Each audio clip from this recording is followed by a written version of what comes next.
예, 강도현 차관님, 이 알뜰폰 관련해서 좀 여쭤보고 싶은데요. 저희 의원실에서 파악해 보니까 최근에 알뜰폰, 대포폰 문제가 굉장히 심각해지고 있습니다. 그 대포폰이 지금 올 8월까지 적발된 게 한 8만 6천 건 정도 이렇게 되는데 그 중에 8만 1,513건 정도가 3대 통신사가 아니라 알뜰통신사에서 개통된 폰으로 나오고 있거든요. 왜 이렇게 알뜰폰에서 대포폰이 대부분 발생하는 걸까요? 혹시 파악하고 계십니까?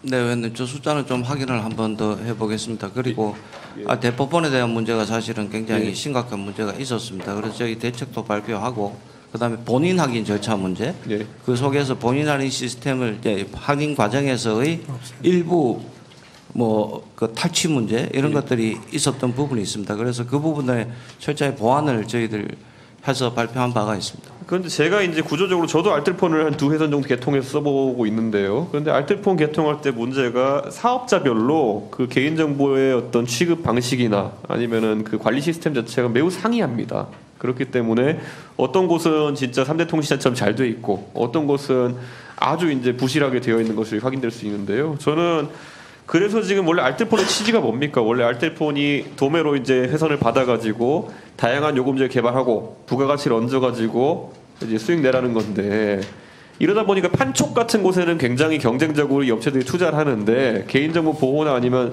가입자 관리 시스템에 대해 가지고는 투자가 부실하거든요. 저는 이건 좀 구조적인 문제가 아닌가 싶은데 단순히 이런 것들을 뭐 그냥 요청하고 이런 것보다는 어느 정도는 공적인 영역에서 이런 것들을 관리해야 되는 것이 아닌가라는 생각을 하거든요. 예를 들어 지금 우리가 예전에 신문 같은 경우에는 종이 신문이 많이 되는 시절에는 신문을 뭐 내용으로 승부해라 이런 것 때문에 유통 과정 자체는 신문 유통원을 둬가지고 관리한다든지 이런 경우가 있었고 뭐 사실 소비자 입장에서 비교가 쉽게 하려면 금감원 같은 데서는 지금 금융상품 같은 것들 비교 공시하는 사이트 같은 것도 운영하고 있고 지금 알뜰폰은 이게 민간의 영역에 있기 때문에 가입자 모객부터 여러 가지 서비스가 파편화되어 있습니다. 이거 통합하는 서비스 같은 게 좀 필요한 거 아닐까요? 지금 저희들 내부적으로 자료를 정리해서 장관님과 상의 중에 있는 단계에 있습니다. 첫 번째 알뜰폰 문제는 기본적으로 대체제로서의 역할을 과연 하고 있느냐 문제에서 좀 아쉬움이 있습니다. 구조적인 문제에서 81개, 음성적으로 52개 이런 부분에 영세한 문제가 첫째 존재하고 그렇죠. 영세하기 때문에 저는 이제 제가 가장 놀랐던 게 제가 국회의원 되고 나가지고 지난 한 8년간 제가 봤더니만 제가 알뜰폰에서는 6개나 있는 줄 몰랐어요. 근데 그거 해지하는데 하루 종일 걸렸습니다. 왜냐 전화했더니만은 사업자 명의 변경되기도 하고 뭐 이제 저는 유심카드 잃어버려가지고 쓰지도 못하는데 그 폰으로 문자 보내준 번호를 불러달라 그러고 저는 이런 거야말로 통합관리센터 같은 것이 필요하다 이렇게 생각하고요. 지금 이제 신용관리 차원에서 회선 개통수는 제어하고 있지 않습니까? 근데 일괄 해지나 이런 것들이 쉽지 않은 측면이 있어가지고 통합 API나 이런 걸 개발해가지고 관리센터를 적어도 영세 사업자라고 해도 쉽게 해지하고 가입할 수 있게 안전하게 할 수 있게 하는 시스템이 필요하다고 보는데 어떻게 생각하십니까?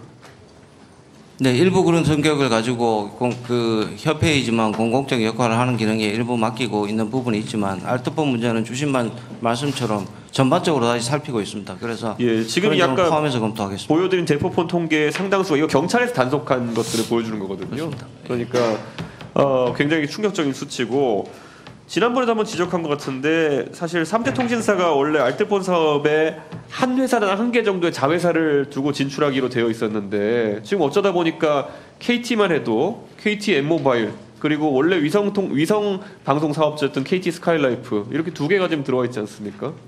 이런 식으로 사실상 자회사 유통으로 대부분의 그 MVNO 시장이 점유되는 것을 어떻게 보십니까?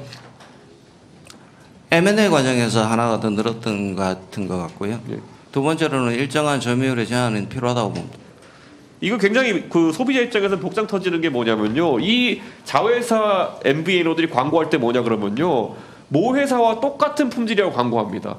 그러니까 모 회사와 똑같은 품질인데 결국엔 요금은 3배 가까이 차이 난다라는 거는 이거는 오히려 모 회사가 지금 거품이 있다라는 것을 인정하는 것밖에 안 되기 때문에 저는 이 자회사 유통에 대해 가지고는 원래 뭐 1자회사 하기로 했던 것도 깨진 것이고요. 지금 전체적으로 그런 모순 자체가 있으니까 이제는 좀 억제해야 되는 것이 아닌가 생각하는데 어떻게 생각하십니까? 지금 위원님 주신 말씀, 장관님 지시하시는 말씀하고 거의 유사합니다. 그 예. 점을 종합해서 저희들 보고 드리고 예. 또 의원님과 상의해 드리도록 하겠습니다. 그런 부분에도 빨리 추진해 주시고요. 데이터 센터 관련해서 아까 김장겸 의원님이 아주 정확한 지적을 해주셨는데 비과학적인 반대 이론에 대해서는 뭐 적극적인 대책이 필요하고요. 또 대한민국이 데이터 센터 산업이 지금 이제 계속 매출액이 늘어가고 있는데 대한민국의 특화 전략이 필요하다 저는 이런 생각합니다. 우리 국회에서 예전에 박수영 의원님 같은 경우에 분산에너지법을 통해 가지고 사실 수도권에 편중된 데이터 센터를 지방으로 좀 에너지 가격이 차등화돼 가지고 보낼 수 있는 건 중요하다 이렇게 했는데요. 이건 지금 전력에 관한 거지 사실 국제적으로 훨씬 다른 경쟁들이 이루어지고 있습니다. 예를 들어서 냉각 방식에 대한 기술 연구라든지 아니면 두 번째로는 결국엔 데이터 센터 안에 들어가는 게 뭡니까? 또 반도체 아닙니까? 이 칩을 어떻게 조달할까 때문에 미국 같은 경우에는 뭐 민간 주도긴 하지만은 오라클도 그렇고 아마존도 그렇고 자체 칩을 개발해 가지고 원래 아주 고전력 소비하는 그런 인텔이나 AMD 칩이 아니라 이런 것들을 개발해서 효율적인 데이터 센터를 구성하기 위한 연구를 하고 있는데 여기에 뒤처지게 되는 순간 전 데이터 센터 산업의 주권 자체가 흔들릴 수 있다 생각하는데 혹시 이쪽으로 지원 사업이 계획돼 있습니까? 한 10년 전에 사실은 저희가 다른 경쟁국에 비해서 전기료가 낮다라는 네. 이유가 있어서 많은 기업들이 문의가 있었던 게 사실이었습니다. 그때도 전기를 너무 낮다고 해서 반대 여론도 있어서 그것만을 네. 갖고는 여론이 있었고 싱가포르 사례를 제시를 해 주셨는데 저전력으로 할 수 있는 너무나 고전력이기 때문에 일단 중단을 했다가 저전력의 기준을 가지고 다시 유치 활동에 시작을 했습니다. 의원님 주신 말씀처럼 지금은 단순한 민간 데이터 센터의 문제가 아니라 전력을 굉장히 바꿔나가고 있습니다. AI 기반의 반도체 그리고 소프트웨어 그리고 자국의 육성 부분까지도 포함해서 전략적으로 하는 부분이 있어서 지난번에 장관님께서 직접 발표하신 내용에 AI 데이터 센터에 대한 자본에 대한 문제, 규모에 대한 문제 그리고 국제적 연대에 대한 문제 이런 것들을 지금 활발히 고민하고 있는 중에 있다 말씀드리겠습니다. 예전에는 모바일 칩 개발, 소장비에 들어가는 반도체 개발로 승부가 났다고 한다면 이제는 데이터 센터에 들어가는 다코어 진짜 그런 반도체에 대한 개발 수요가 늘고 있기 때문에 장관님 꼭 이런 부분 반도체 산업 진흥에도 필요한 거니까 해주십시오. 네, 아주 우리 종합적으로 지금 그 계획에 따라서 추진 중에 있습니다. 이훈기 위원님 질의해 주십시오.